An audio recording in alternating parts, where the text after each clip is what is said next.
views expressed on this program are those of the hosts, guests, and callers, and are not necessarily those of this station, its management, or other advertisers. You're listening to Transformation Talk Radio.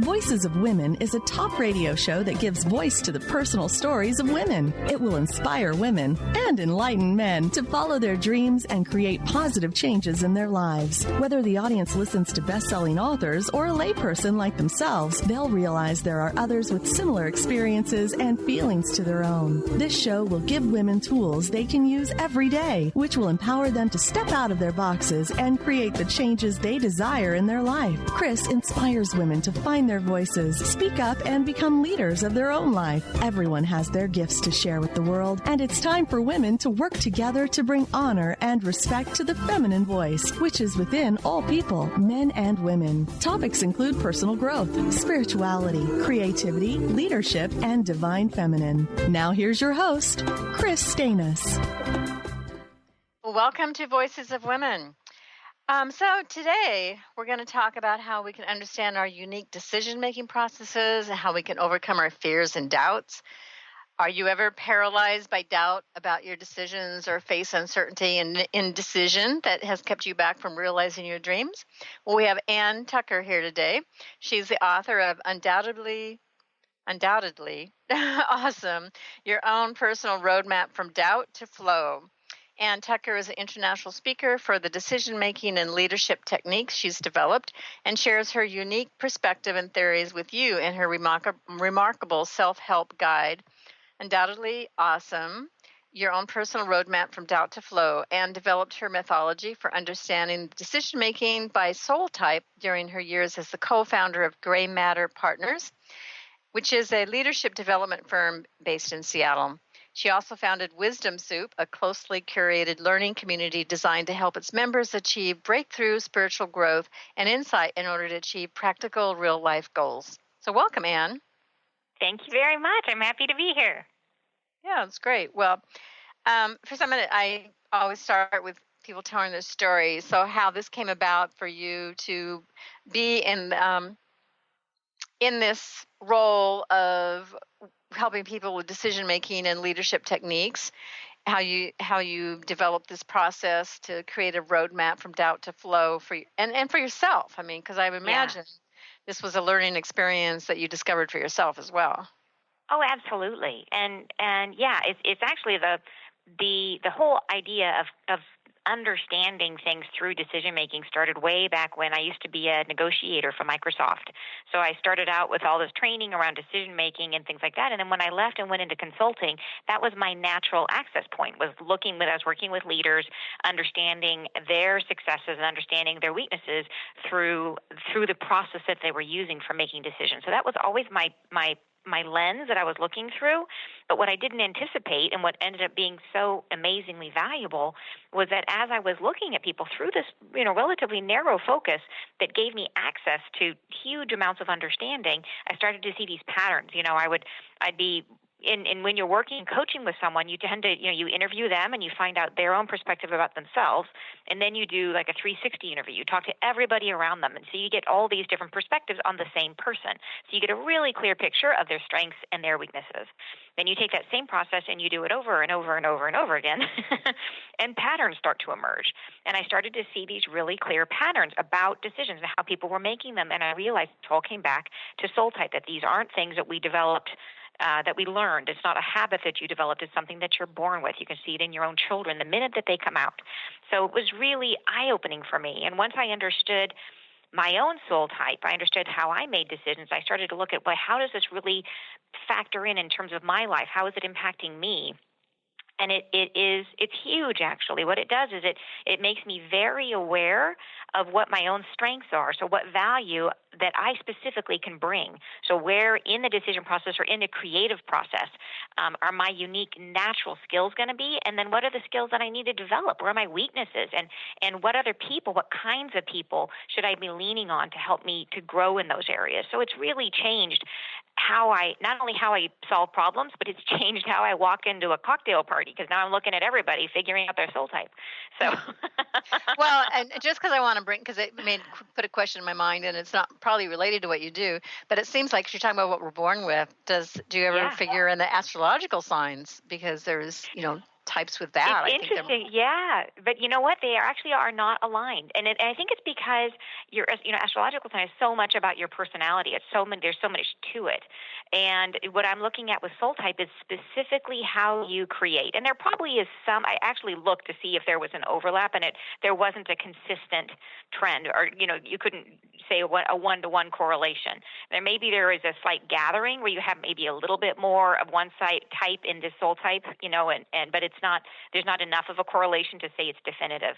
And that is, I think it just speaks to the fact that when you're looking at soul type, the way I think about it is if you're thinking about decision specifically, it's like your decision is like a prism that if you take all of your energy, all the creative energy that you have, all your thoughts, your emotion, everything that you use to sort of manifest in the world, and it's kind of scattered everywhere, it's just kind of emanating everywhere.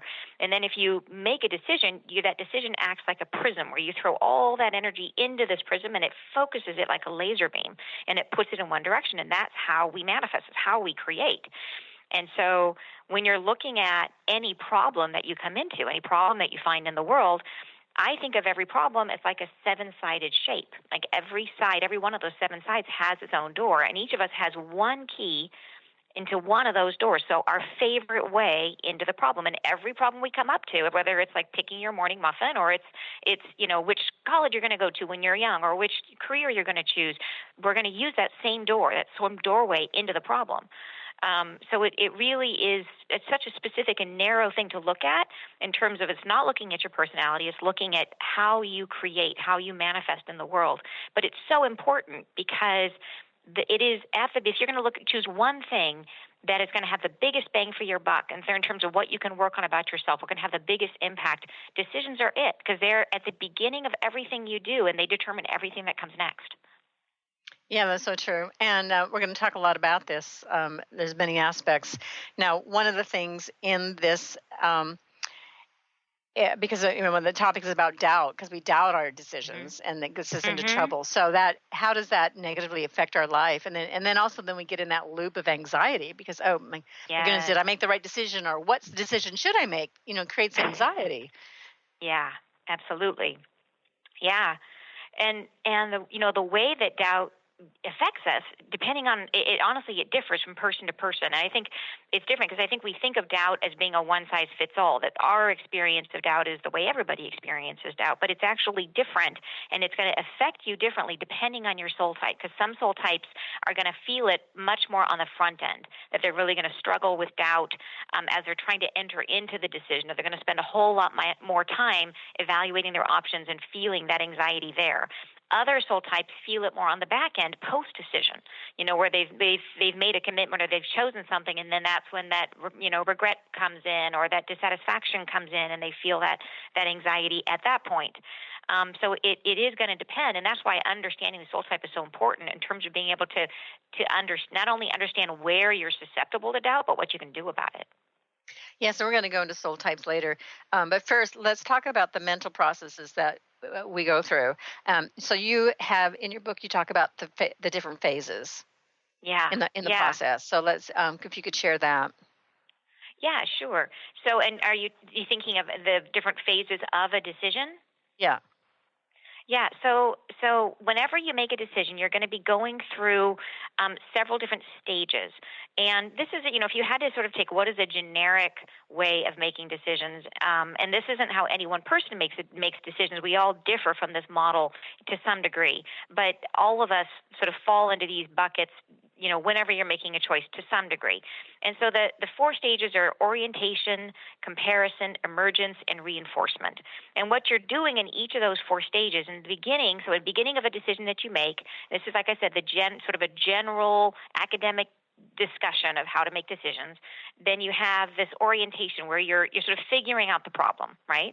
Then you move over into comparison, which is where you're looking at all your options, your option shopping. You're comparing one thing to the next, And as you get towards the end of that comparison stage, you're ready to start narrowing down your options. You're going to go into emergence, where one best choice emerges. So that process is, gradually narrowing down, and you're starting to get invested in the one best choice. And once you get to the end of emergence, you've narrowed it down to your favorite thing, and you're ready to leap. And you're going to really commit to that choice. And once you've committed to it, fully committed, then you're going to move into stage 4, which is reinforcement. And that's where it's like your thinking, how you think about the thing you've chosen, completely changes, and you start to fall in love with what you've chosen. So, and it's like it flips a switch in your head in terms of how you conceptualize and think about your decision. Or it's a justification that will make us feel good about having made the decision.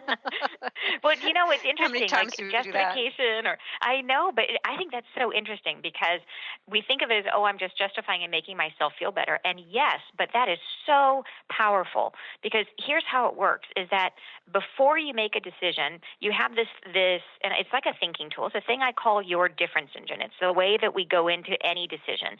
Is you're thinking about if you're choosing between two things. You're trying to decide which one is better, this one or that one, and you're comparing. And comparison is a really useful tool because it helps us to kind of rule out a lot of ambiguity. It helps us to narrow our focus down to, rather than having to know absolutely everything about our choice, we just have to look at these two things and see what's different about them. Maybe one is bigger, one is smaller, maybe one is a better color, right? You're choosing from a much smaller menu of things to consider. So comparison works amazingly well on the front end of a decision, and it puts you through this process of better or worse. Which one do I like better? But if you stay in comparison mode after you've chosen something, say you've picked something, but you're continuing to compare it. You've chosen this one thing, but now another thing walks along, and you're saying, well, which one is better, the one that I have or the new one? And it's anytime you go back to that original one that you chose, it's like, well, you're going to reevaluate the benefits. You're going to think about them again in comparison to this new choice. And every time you go back and compare again, those benefits are going to be, it's like hearing a joke for the second or third time. It's just not as funny, right? And so you go back and you look at those benefits, and they don't speak to your heart the same way they did the first time. They start to lose their power, and that starts to make you feel, maybe this wasn't such a good choice. Maybe I should have picked the other one. You're just not really sure, and it throws you into doubt.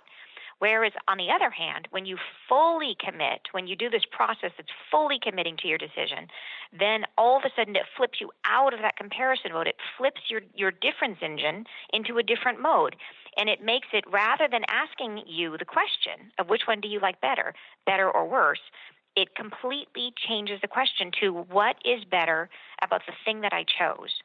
Yeah, so it causes you.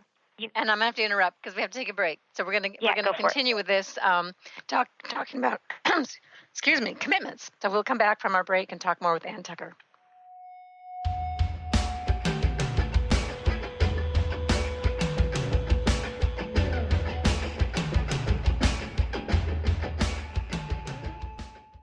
How would you like increased health and vitality? How would you like to avoid the onset of disease as well as slow the aging process?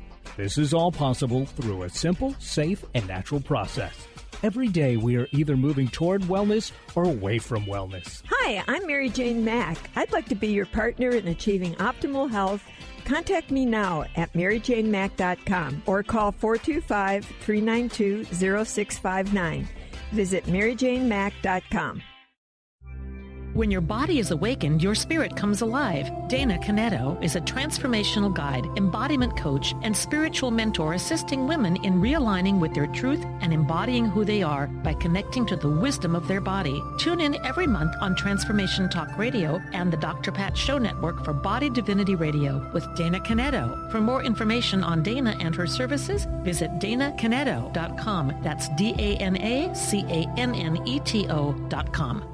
What is a brilliant culture, and how do we create them? Why are they important?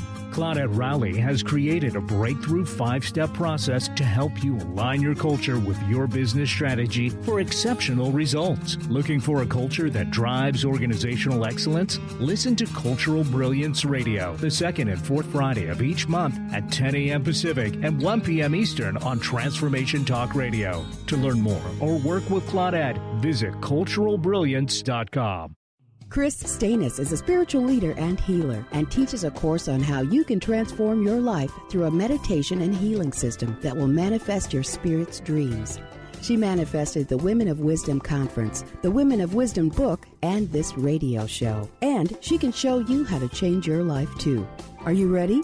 Visit the website and contact her at voicesofwomentoday.com. That's voicesofwomentoday.com. Tune in to the hit show Mouthing Off with Chef Rossi. Chef Rossi mouths off about different subjects in pursuit of breaking down walls and opening up your minds. She and Dr. Pat banter back and forth, taking from the headlines of the day on subjects that reach beyond what goes on in the world into your hearts. And go to theragingskillet.com to find out more and let Chef Rossi know what's on your mind. Treat the body and expand the soul on June 1st with Lynn Brown. Imagine 3 days in a hand-built log home nestled in the Cascade Mountain. Activate the collaboration between the body and spirit and allow the accelerated connection as one of the most powerful ways to light up your cells, honor the body's needs in this all-inclusive event. Visit lynnmbrown.com or call 206-931-7356.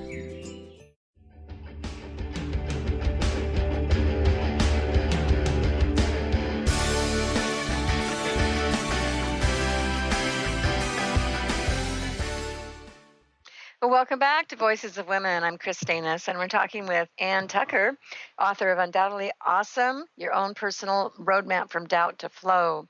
So we just ended, we were talking about commitment, and there's some aspects around commitment as well. Ann, I'd love for you to talk about. I mean, and it's hard to make those commitments. You know, that's where we kind of go into the doubt when, you know, just before we get to commitment, we go, oh, is this going to be the right decision? Yeah, it is. That is the part where it's sort of like you're leaping over a canyon. And I have a little graphic in my book, and I depict it as jumping over a canyon. It's that feeling of, okay, I'm really doing it now. It's such a critical thing to make that leap because, like I was saying, is that when you are fully committed to your decision, it actually changes how you think. So it is a critical piece of the puzzle. But a lot of us think, it's like when we think about decision making, we think that we're done with the decision before we actually are. So a lot of us will think, oh, I've decided, but in a way that's a little premature. So we think that the process of the moment of commitment where you sort of hand over your credit card or you turn left instead of right, that action moment, we think that's the decision and we think we're done. So most people think the whole decision process is just this first phase, which is comparing the options and then picking one and choosing it. And then that's the decision, period, end of subject. But it's not. That's only phase one. And if you stop there, then your thinking about the process doesn't change, and it prevents you from falling in love with your choice. And the two things that have to happen after that are so critical is that you have to, number one, you have to give up your alternatives. And so that means that once you've picked something is that if you have other options you were considering, you have to give those up, is that you can't keep those around. So, if that means that if you're dating and you want this relationship to work, you got to stop sending holiday cards to your ex. You've got to really if you're buying a car, throw away the old brochures you were considering. If you've bought a pair of pants, stop shopping. Stop going out and shopping to see if you got the better deal, right? Don't do confirmation shopping. So it's the idea of really giving up on all the other alternatives and settling with the one that you picked, or not, hopefully not settling, but committing to the one that you picked. And then the second thing you have to do is to burn your bridges. So any door you've left yourself open to then go back on your decision, you got to close it. And that means that if you bought those pair of pants, you got to take the tags off. And, if you have a contract that allows you to back out of it, you got to make sure that you're physically, that you're, in every way that you're 100% committed, that you've done something that makes you feel emotionally committed. So, and there's a really interesting website called Stick, STIKK, I think, or STICKK, but it's started by a couple of university professors, and it's a goal-setting website. And what it does is when you go onto the website, if you really want to commit to the thing that you're choosing, you can sign up with a certain amount of money. Say that it's put $500 down, and you bet yourself, it's okay, I'm going to lose 10 pounds, and here's $500 that says I'm going to do it. And if you succeed in losing the 10 pounds, you get your $500 back. But if you don't, then they take your $500 and they're going to donate it to some cause that you hate. So it's in a way, you're really putting yourself on the line. You're putting your money on the line, and you're making a commitment you can't turn back from. You're burning your bridges, right? And then when you do that full commitment, you commit, you give up your alternatives, and you burn your bridges. That full emotional investment allows your brain to switch away from comparing, which what it was doing, your difference engine was comparing before, and all of a sudden now it's asking you this totally different question, which is, which one do I like better, right? Not which one do I like better, but what is better about the thing that I chose? And so when you do that, all of a sudden, imagine like after you've bought a car and you're driving around, all of a sudden you're going to notice all the other cars on the road that are like yours. Or you're going to notice features about your car that you really appreciate that you hadn't dwelt on before. Or you're going to start taking it out, maybe if it's got a sunroof, you're going to open it on the sunny day using those features. You're going to collect input from other people that help to confirm and support your choice. So, and the interesting thing is that if there is any bad news about your decision, that you actually won't take it up. You won't hear it. And it's an actual measure. It's called selective update failure, where you actually won't hear the bad news about the thing that you've chosen. You will retain and hear the good news about the things that you've chosen. So all of these things, you could say, yeah, we're just tricking ourselves. We're fooling ourselves to like the thing that we liked. But this is the process of falling in love with what you chose. Yeah, that's great. I just went through this whole system myself. Yeah, because I'm going. Because I'm going to Kenya, and I have a friend there, and we're booking for a safari. Now, there's lots of choices of safari and all sorts of price ranges, and some things, one place we're supposed to go fell through, and then trying to find another place, we're having somebody there working with us, a friend, and then narrowing it down, going through that whole selection. Okay, this will work. And looking out, there's 2-3 choices that you narrow in, and just like you said, you kind of narrow it down to 2 or 3 places, and then making that commitment. Like, okay, now it's committed because we've emailed the commitment, and we're paying the money. And it's like don't even look at the other places and compare. Don't go. So I've closed screens, on my website. Like, okay, I can't look at these anymore because I'm gonna, and what I have is fine. It's going to be great, and it's a great price, and it fits. So it's interesting to go, but it's frustrating in the moment, the anxiety of kind of going through what's the right decision, what's going to work best, and going through that search mode can get very frustrating. And I was just and if things aren't coming together quite right, and I always know and trust, things in the end do come together. Sometimes it's just a timing thing, so it all came together and everything's fine.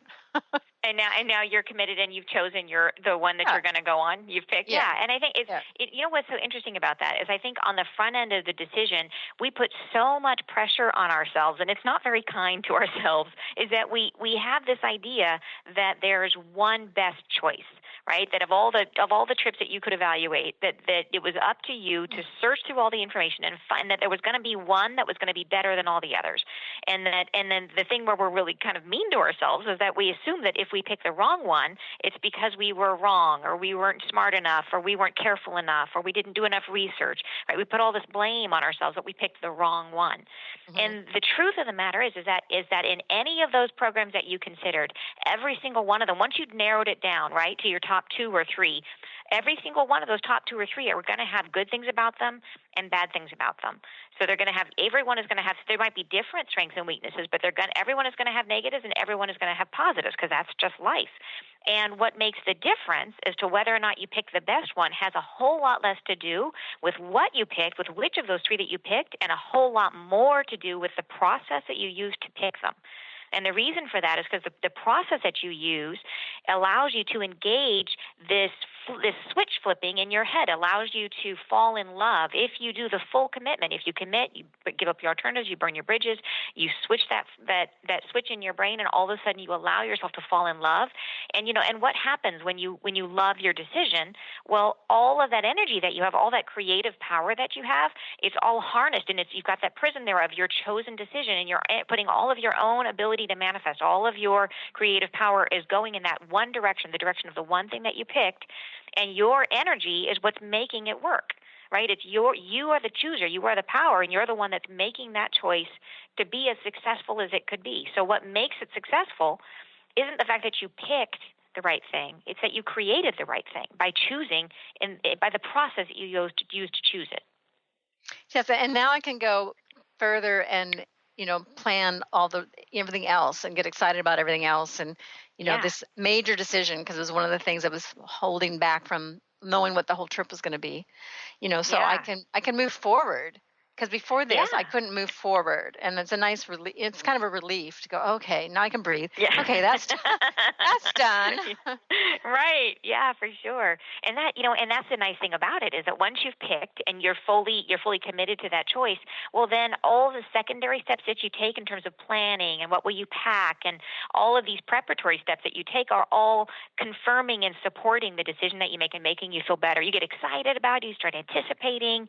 It's all supporting your decision and helping you to fall more in love with your choice. You feel better. And the nice thing about that is it makes you feel better about yourself as a decision maker. You feel more confident about your ability to make good choices. So that makes the next decision go better. Yeah. Yeah. So what about, because I'm sure you deal with people that,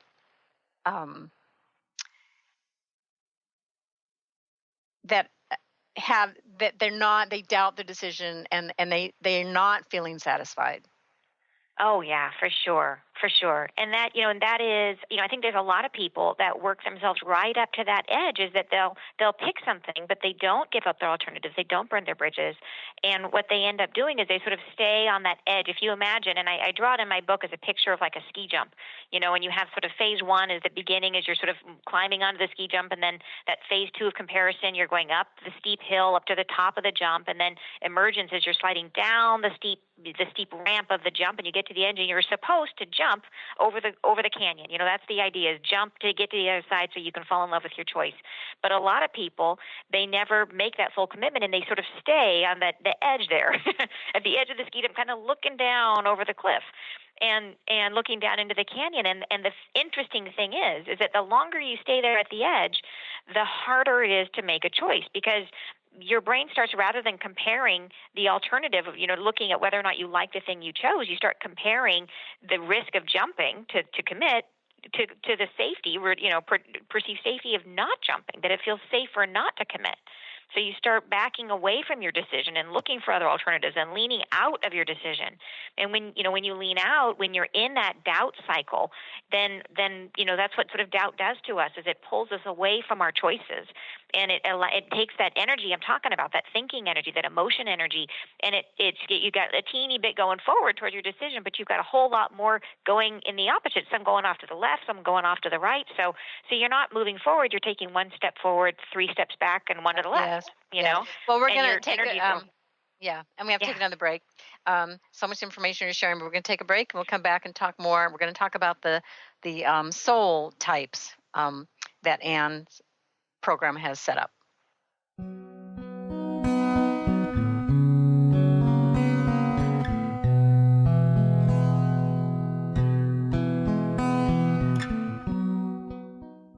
Tune in to The Truth is Funny with Colette Steffen each Wednesday at 8 a.m. Pacific, 11 a.m. Eastern on TransformationTalkRadio.com. This hit show will have you thinking outside the box and riding the wave of infinite potential. Join Colette on the Higher Self Network, inspiring listeners to shine their brilliance and ensure success while roaring with laughter as they recognize the humor of the giant cosmic joke. Visit thetruthisfunny.com.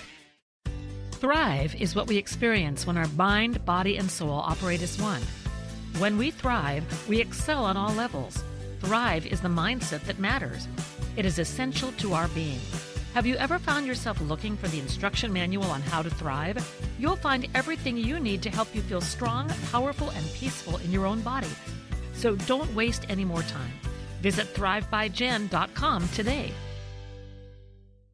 On the cutting edge of the new mainstream, Christine Upchurch is passionate about bringing together science, psychology, and spirituality in a way that can be applied to our everyday lives for true transformation. The Christine Upchurch Show, stellar conversations to illuminate your journey, engages some of the most outstanding visionaries on the planet in lively dialogue to inspire you to become that bright light you're meant to be. Join Christine every Friday at 11 a.m. Pacific Time on KKNW, AM 1150, and Transformation Talk Radio.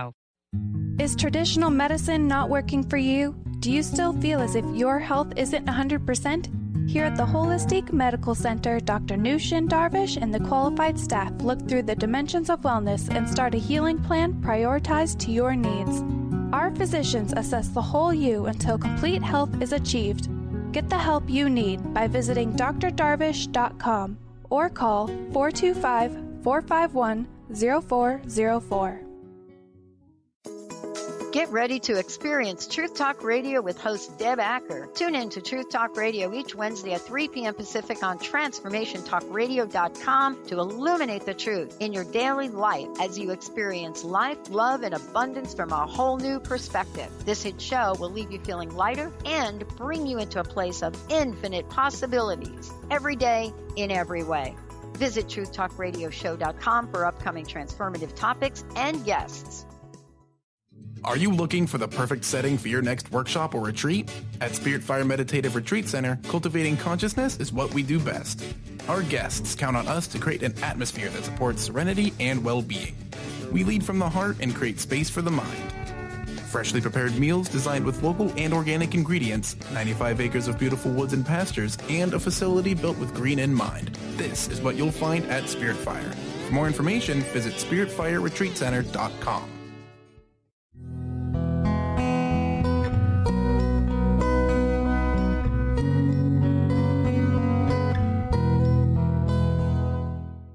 Welcome back to Voices of Women. I'm Kris Steinnes, and today we have Ann Tucker with us. She's author of Undoubtedly Awesome, Your Own Personal Roadmap from Doubt to Flow. So we've been talking about this, making decisions, making commitments, and then, burning the bridges to the other, all those choices that you were looking at. So, Ann, please give your website and what you have available for people on your website.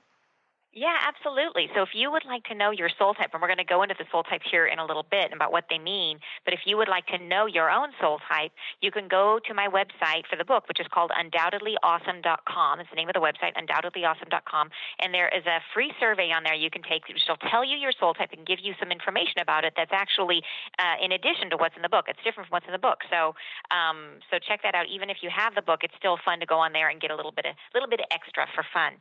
So I also have a website called wisdomsoup.com, which is an online social learning community for spirituality and personal growth. And it has limited enrollment windows, but it's open now, and it's leading a group of people through a 12-month process.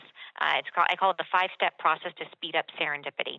So that's really a lot of fun, really helpful. So if people are interested in that, they can go to the web page and find out all about it. Great. Thank you.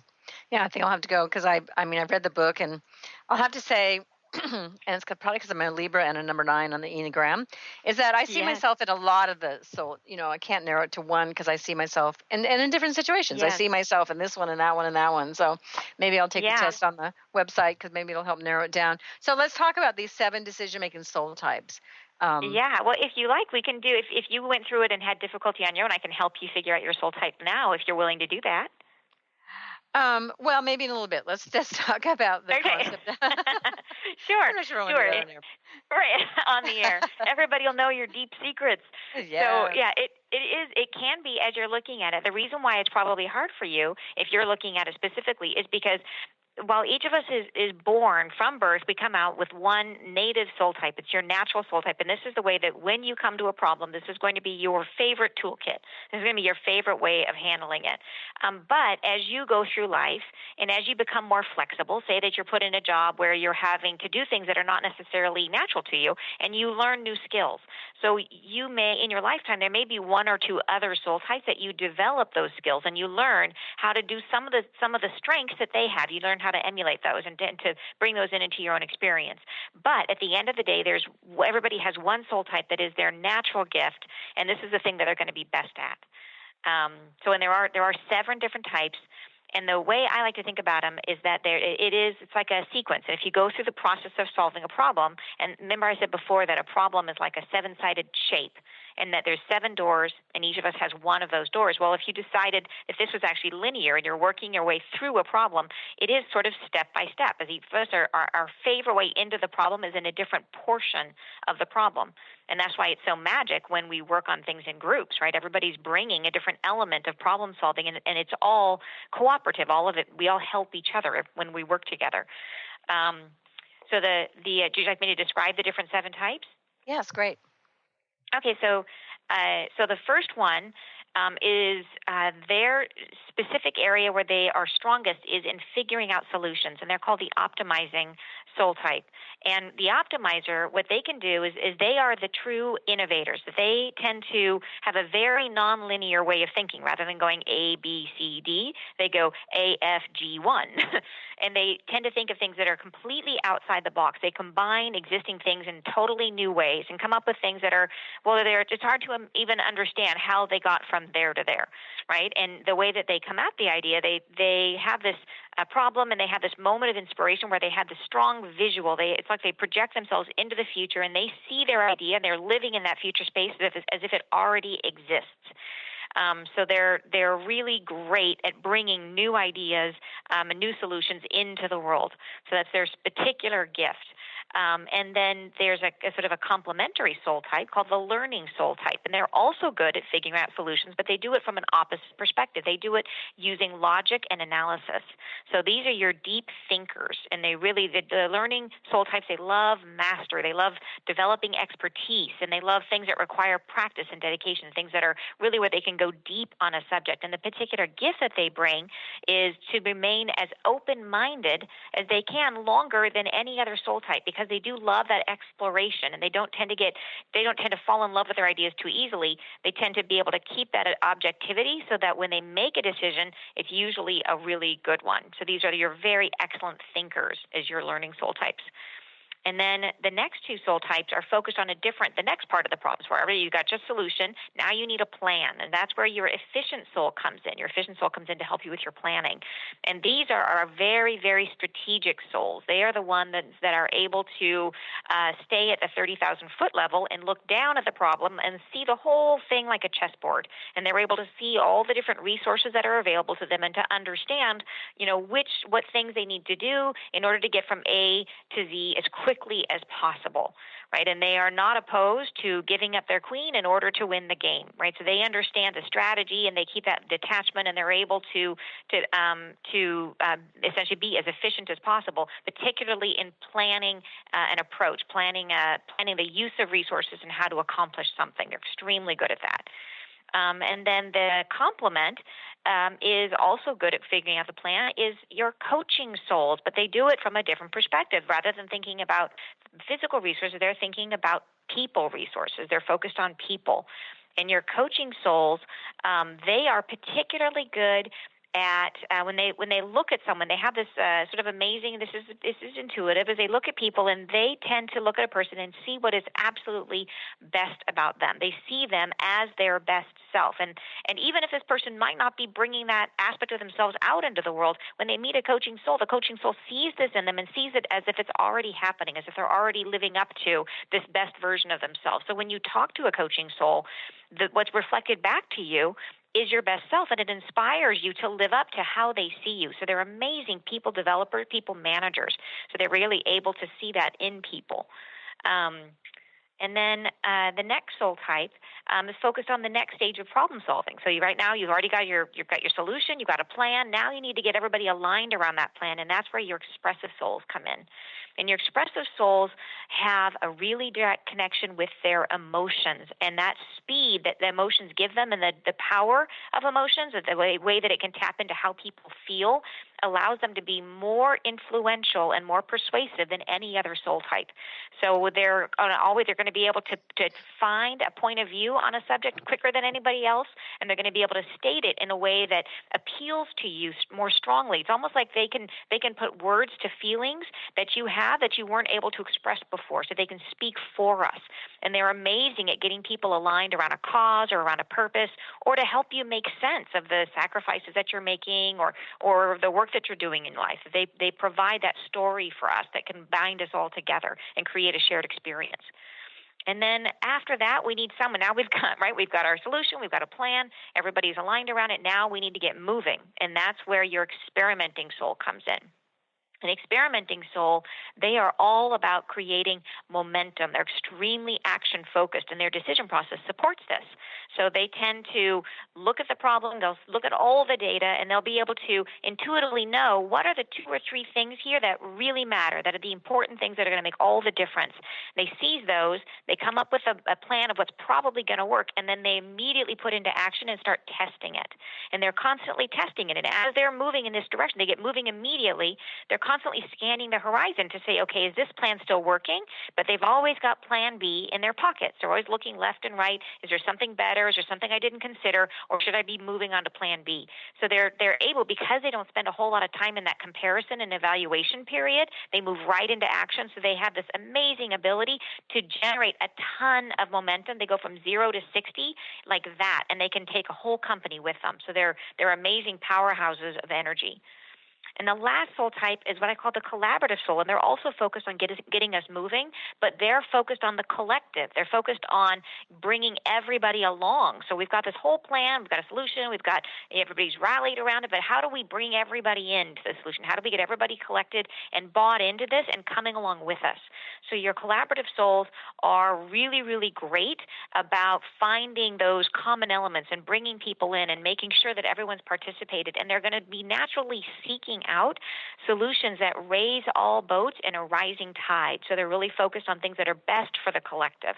So you're going to find in any group that you're in, that person who's sort of in the middle, that's really the heart of the group that binds everyone together. They're the ones that show up early and stay late to help clean up. That's your collaborative souls. And that's the 7 soul types. Okay, and that's a lot. I know. And you know what I'm thinking is like, that's perfect. You need to, if you want to start a board, you need to find one of each of those. You have 7 people on a board, perfect number, and each one of a different soul type. You'd have a very functioning board.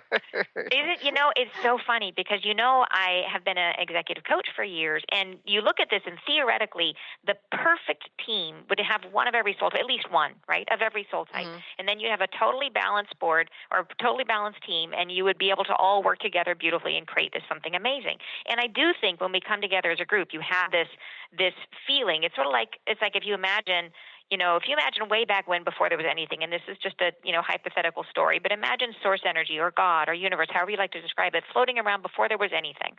And it wants to understand itself. So how does it do it? Well, it needs something to compare itself to. So it divides itself into 7 pieces and gives us each our one piece, right? Our soul type, our creative gift.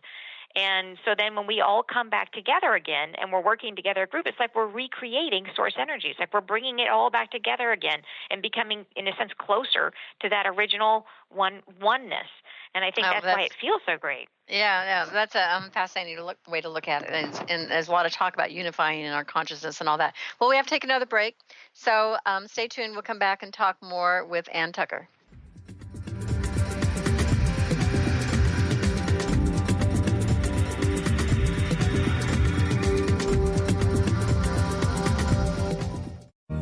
Treat the Body and Expand the Soul on June 1st with Lynn Brown. In this all-inclusive retreat, you'll treat your body with breakout sessions in the various elements of nature, enjoy fireside chats while harnessing the healing energy of fire, allow more light with more ease, and activate that connection between the body and spirit. Call 206-931-7356 or visit lynnmbrown.com.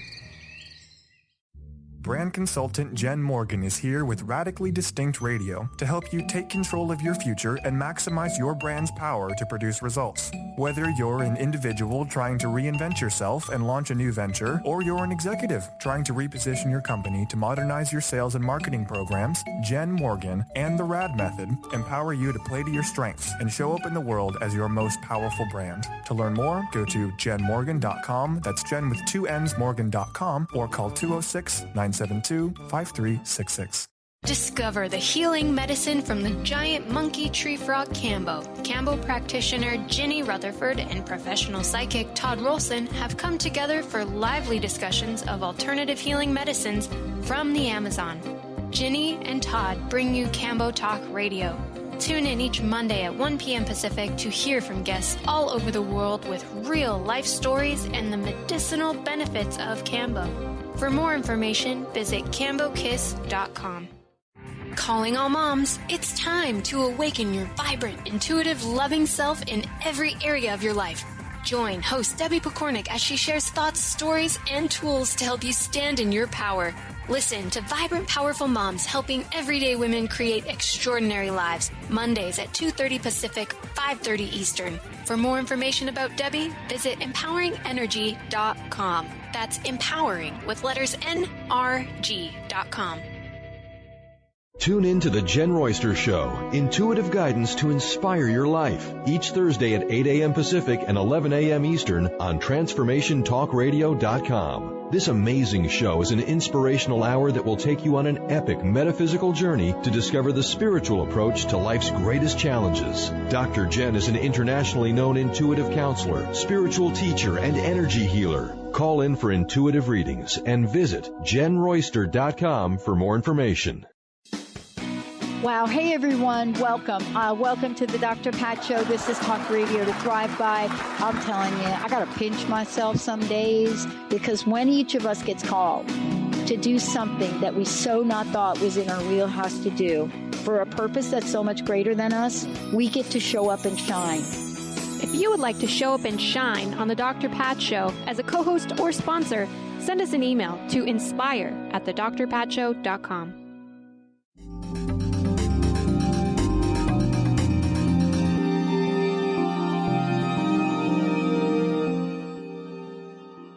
We're back on Voices of Women. I'm Kris Steinnes and talking with Ann Tucker. She's the author of Undoubtedly Awesome, Your Own Personal Roadmap from Doubt to Flow. And I guess I want you to share, so you just gave all the 7 soul types. Yeah.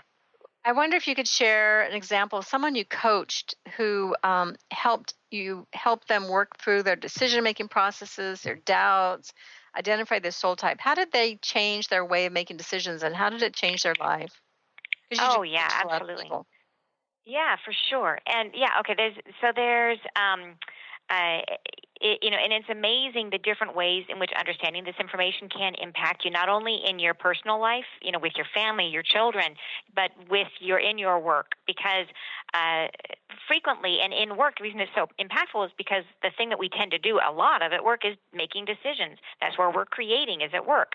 So there's one particular woman that I was coaching she was very, very talented and had a lot of potential, but there were issues for her around in terms of just the getting along with her employees, the people that were on her team.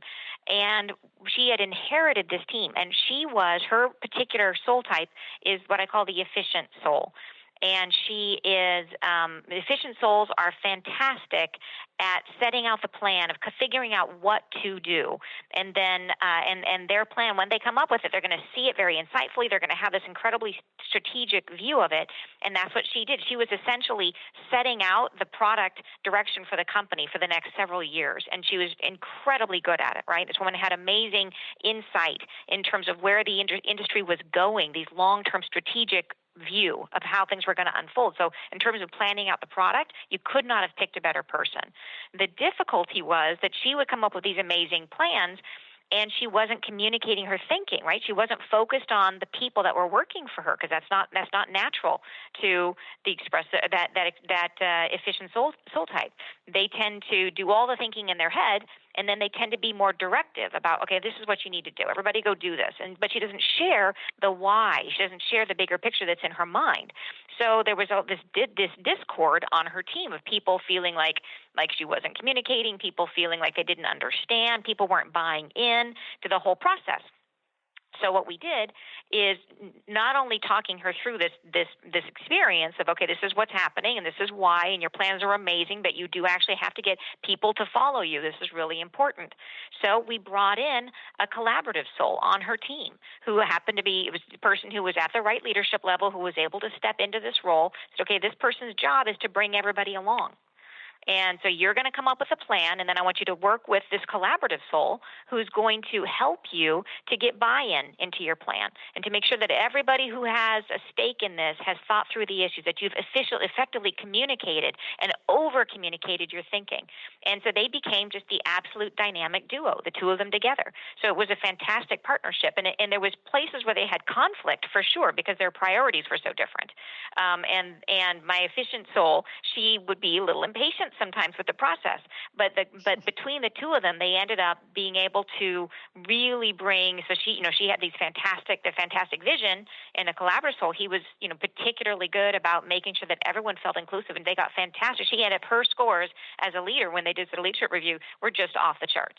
So everybody felt very engaged, which was a new thing for her. So it was really impactful. Well, and like you talk about the personality things, like you have to have the right person working with you. Like you said, because that patience. Because I can relate to the efficiency one too. I have, especially if you're a leader of a group. You have the vision and the ideas. How one of my strengths is I know all the details that go to make the final plan, the final vision. Mm-hmm. Mm-hmm. And it actually stemmed from I was a pattern maker, and I had learned. I met some people a few years ago. Came running into people. They had been pattern makers. They were event coordinators. Oh, that makes sense because I know what the finished garment's going to look like, and I know all the details that goes in to make it. When you're a pattern maker, you just know all that. And so. Yeah. So, and I found very few people that have that both. It's usually it's a vision maker or it's a detail person, and I can do both. And so that's why I feel like I'm, all over the place on these soul types. But right, and that's really normal. Yeah, it's normal because you developed, one of those you were born with, and one you developed in response to the work that you were doing, and you grew in that area. So that's a common, and I think it shows being flexible, right? It shows you being able to adapt and be flexible, which is great. Yes. So, so one of the aspects that you talk about in your book is, well, let's deal with fear, because at the end of your book, you talk about fears. Yeah. And how to deal with the fears and anxiety. Right. And it's interesting. So like I was saying that, everybody has their own soul type, but then there's those particular subjects that you run into that are going to be your particular fear subject. So it might be finances. It might be your health, right? It might be the fear of being abandoned in a relationship. So it might be around your relationship. So, but whatever that particular area is, in those decisions around that specific area, you might behave differently, right? Your normal decision process that you use that's associated with your soul type, you might shift it. And what it feels like is, when we feel fear, it's like the experience of fear, the feeling of fear. If you imagine it sort of bubbling up from inside you, and it's that anxious, clenchy feeling, and we don't want that feeling, so what we do is we resist it, right? We push it down. I don't want to feel that bad feeling. I'm going to push it down, and I'm going to try to control the feeling, and I'm going to try to control the environment. And that feeling of trying to exert that control, that is expressed in the process that you're using to make decisions. So what it might look like is, say you're entering into decision, and you might resist making the decision as long as you possibly can. You might say, okay, I don't want to even think about this. I'm going to resist it. I'm going to push back. I'm going to try not to change. But if it gets to a place where you have to change, then you might go into looking for the nearest, most quickly available solution to get out of the decision process as quick as you possibly can. So this process of making decisions quickly, of choosing the first available option, it's called satisficing, and it makes you what's called a local optimizer, localizing. In other words, looking for the nearest option that is going to work. And it's a perfectly fine way of making decisions, except if you make a lot of decisions this way in your life, what you're going to end up with is a life that's just good enough, right? Is that you're not going to stretch yourself to reach for, well, maybe this option is okay, but let me look at 2 or 3 others in case there's something better out there, right? In case there's something that's going to stretch me or grow me or bring me into a new thing, something that I hadn't even considered. So fear prevents you from having that broader experience of what else could be out there. Could there be something better, something bigger that I'd never even considered? And it's that same feeling of resisting the feeling of exerting control over the feeling and exerting control over the decision. Well, that resistance we're creating in ourselves and in our environment, that is what's taking us out of flow. So that's why in my book I talk about doubt, and I talk about going from doubt to flow, because when you're, what is flow? Flow is the absence of resistance. It's that feeling of a friction-free environment where everything is going in your way and everything is lining up along with you, and you're getting the resources that you need them, and everybody's agreeing with you, and you're getting the front parking spot at the grocery store, and there's all green lights, right? That's flow. Yeah. So we all want flow, and we're going to have to flow on to the end of our show now. Thank you. Thank you so much, Anne. There's so much information. I recommend people getting the book, Undoubtedly Awesome, Your Own Personal Roadmap from Doubt to Flow. Check out our website. You can do that survey and figure out who you are. www.undoubtedlyawesome.com. So thanks again, Anne, and sharing your wealth of information. Oh, my pleasure. It's been a lot of fun. Thank you. Okay. This is Kris Steinnes, and founder of Women of Wisdom Foundation. We're going to have a couple of events coming up. We're sponsoring one with it's in West Seattle. It's an immigration and refugee support workshop on June 3rd. Very important topic here. And also July 9th, we do a Mankind Project Women of Wisdom Day, and we deal with the gender issues. It's going to be very current of what's going on within our country right now, misogyny, with all the kind of we've all been witnessing what's been going on. And so we're going to have a day of looking at how we can approach each other with love and understanding, and it's a great day. It's our 4th year doing it. It's in a lovely home, beautiful backyard, 4 acres of beautiful land in Redmond. So you can check that out on our website, womanofwisdom.org, and check out my book, Woman of Wisdom, Empowering the Dreams and Spirit of Women. You can find that on Amazon. You can find it on our website, womanofwisdom.org, and it's also on Kindle now.